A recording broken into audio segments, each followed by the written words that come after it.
Labdien, kolēģi! Vai ka jau te citādi nav tikai kolēģi. Un es nemainīju to tēmu, kā man piedāvāja, lai gan varbūt arī savādāk. Un, kaut kā sapratu, ka te tos uzrunātājus, viņi visi kaut kā skatās pagātnē. Pagātnē, kas ir noticis, jo tas ir visvienkāršākais pārbaudīt, redzēt, kas ir pagātnē. Kas būs nākotnē, diezgan grūti, ne tikai vecākiem bukiem.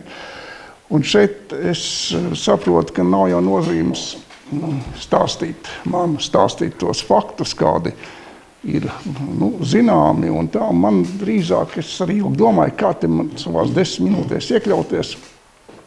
Un tad nāca prātā tā, ka tas, ko es mēģināšu bilst, tās ir vairāk tādas remarkas, arī saistīts ar personāliem, kā es personīgi to iedomājos, kā man tas likās, kā es to savā galvā uztvēru un kas zināmā mērā noteica, kā es pats tālāk darbojos. Ja rēķina tātad par arheoloģiju, pirms 100 gadiem Pienekļu valdes dibināšanas laikā tāda jēdziena nebija. Bija sena vēsture, bija aizvēsture, arheoloģija, tas ir pārāk gudrs. Būtībā mūsdienās jau arī, kas ir arheoloģija, tad tas ir pārāk gudri. Bet aizvietoja citu kaut ko. Vēl viena lieta, kas šodien neizskanēja, bet to es esmu pārdomājis. 20. gadu sākums Latvijā ir ļoti maz cilvēku, vismaz kultūras nozarē, kas, kā tā laika korporācijās teica, ir baudījuši augstāko izglītību. Tādu praktiski nav, vai to ir ļoti, ļoti maz. Un, ja mēs paskatāmies arī uz citām nozarēm, tur ir tas pats, nāk prātā Emīls Dārziņš. Visi klasiķi, tā nepabeigt augstākā 2-3 kursu. Protams, tā augstākā izglītība nav tas, kas nosaka daudz ko, bet tomēr. Ja nav Pienekļu šī bilde jau tika rādīšu nākošo. Ja nav cilvēku ar tādu akadēmisku svaru, tad viņu vietu aizņem novadpētnieki, interesanti, antikvāri, amatieri, vietu zinātāji, sauc kā grib. Katrs ar savu pieeju, ar ļoti dažādu pieeju. Un viņi ir ļoti daudz, un tur to gradāciju, kurš tas vairāk deba vai kurš mazāk, tas ir cits jautājums. Es dažus noliku priekšā, bet tie nav visi, kas 20. gadu sākumā ne tikai arheoloģija, bet arheoloģija lielā mērā sāka darboties. Tur tie varētu par katru diezgan daudz ko stāstīt, un viņam arī ziniet diezgan labi par viņiem. Tur varbūt mazāk zinām kā Mārtiņš Sams un Jēzus Jāzeps Saikāns no Latgales, bet viņi darbojās, un viņi ļoti daudz ko izdarīja pirms Pienekļu valdes. Būtībā viņi noteica, arī arheoloģijā, noteica to, ka šī doma par Pienekļu valdi, par Pienekļu aizsardzību arī kaut kādā veidā notikās. Ko aizsargāt, kā aizsargāt. Vēl viena lieta, ko es pats priekš sev sapratu, šī laika 20. gadu pats sākums nav tāds vienots Pienekļu teorijas. Un sevišķi arheoloģijā. Un lielā mērā arheoloģija un arī vēsture ir vēsture pret vāciešiem, pret krieviem. Viņa nav par to, kas ir varbūt mums tagad būtiskākais, bet kaut ko apgāst, lai pierādītu, ka mēs varam, ka mēs esam stipri un tā tālāk. Latvijas tanī vēsturē arheoloģija nodrošina sākumā ārzemnieki, jau nav vietējos speciālisti, lai gan ir beiguši šos arheoloģijas institūtus, nedarbojās viņos. Un notikums, kas pavērš Latvijas arheoloģiju, vispār arheoloģija, tikai Pienekļu aizsardzība, ir profesora Franča Baloža ierašanās Latvijā, kas būtībā ir gadījums, negadījums.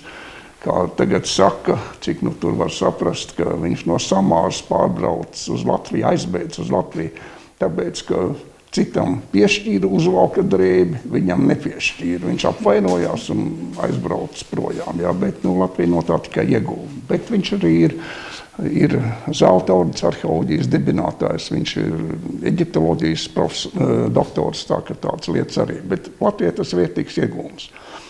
Francis Balods ieņem savu vietu, gatavo jaunos arheologus. Te vienmēr ir grūti nošķirt, kas ir pienekļa aizsardzība, kas ir tomēr drusku cits kaut kas nekā tas ir arheologs. Un varbūt vēl viena lieta 20. gadu sākumā, ko es šobrīd vairs tā nejaušu. Totālā tieksme pēc izglītības. Cilvēki ir gatavi mācīties to augstāko izglītību, baudīt visādiem veidiem.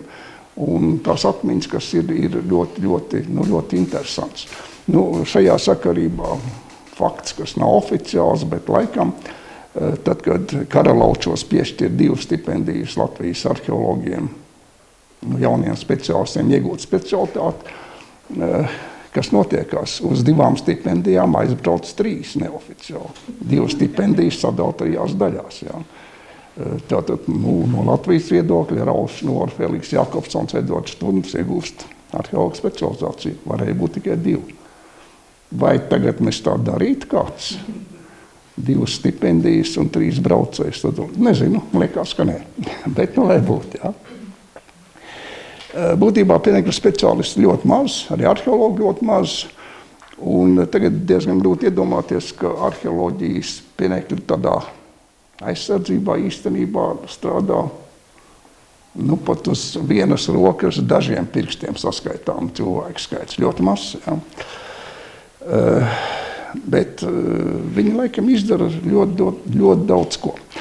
Un tad nāk padomju laiks, vārds laiks neskaitīsim. Es savās izjūtās jūtu, ka tas ir tāds formalizēts vai formāls pienekļa aizsardzības laiks, it sevišķi attiecībā uz arheoloģiju, jo arheoloģijas pienekļa aizsardzībai nav veltīta nekāda struktūra. Praktiski nestrādā neviens speciālists 20-30 gadus Latvijas arheologu speciālists arheoloģijas pienekļa aizsardzībā.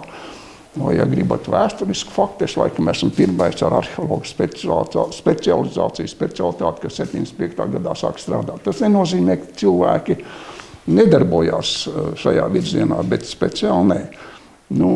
Te var nosaukt, Francis Balods, gan jau ziniet, nerādīšu ilgi, kā Arveds Gusārs, kas darbojās pēckara pienekļa aizsardzībā, ne tikai arheoloģijas, bet tomēr mākslinieks pēc sava izglītības, vai Kārlis Rozīts, viņa bildes nevar dabūt, kas bija vairāk amatieris, lai gan braucot lauka ekspedīcijās, viņš prezentējās kā profesors, viņam bija tikai ģimnāzijas izglītība nepabeigta, bet viņš bija impozants un daudz, kur tas palīdzēja. Profesors atbrauc, dodiet pajūgu, lai braukt. Ja.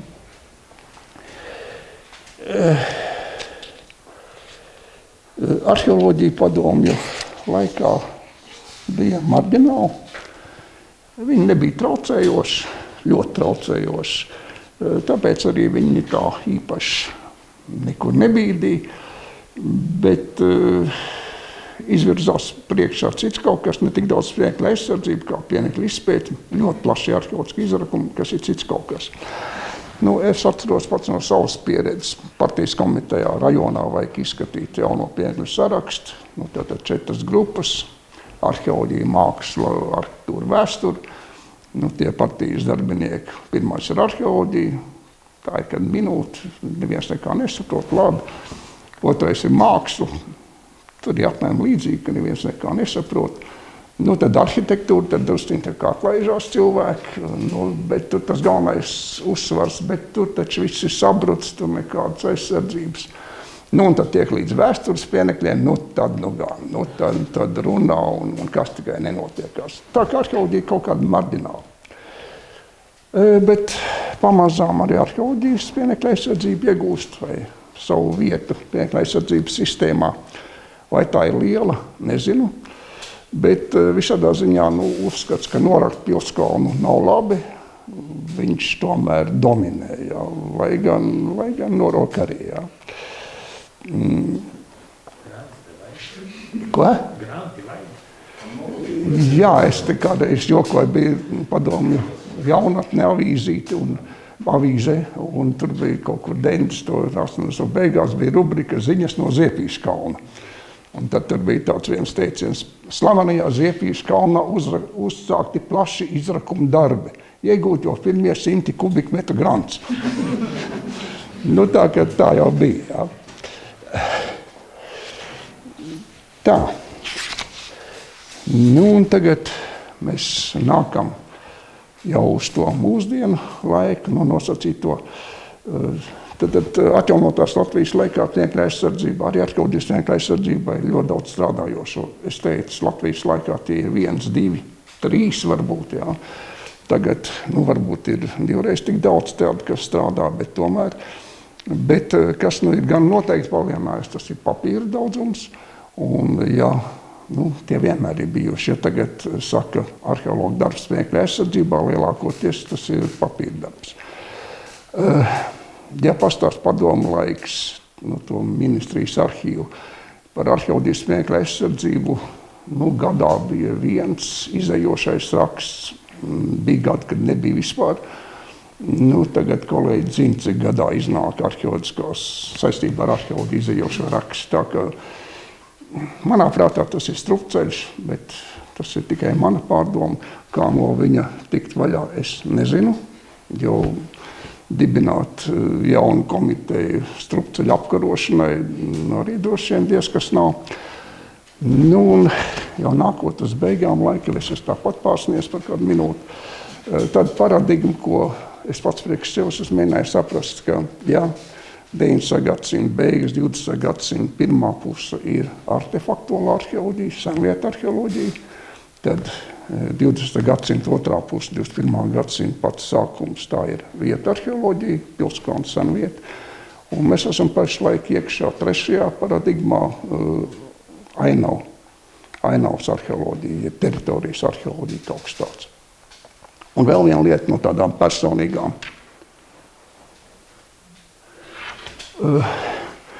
Pieminekļa aizsardzībā ļoti daudz ko nosaka personības. Jau tik pieminēts Frāns Balods un arheoloģijas pacelšana Latvijas laikā. Es negribētu teikt, ka kaut kas notiekās ļoti savādāk mūsdienās, bet bildi nekomentē. Un vēl, to paradigmu es teicu. Un beidzot ar vienu, it kā indiešu gudrību, bet viņi arī ir adaptēti priekš Eiropas. Skarbi laiki rada skarbus večus vīrus. Skarbi vīri rada labus laikus. Labi laiki rada vājus vīrus. Vāji vīri rada skarbus laikus.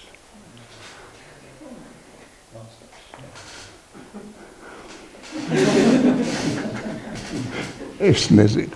Paldies.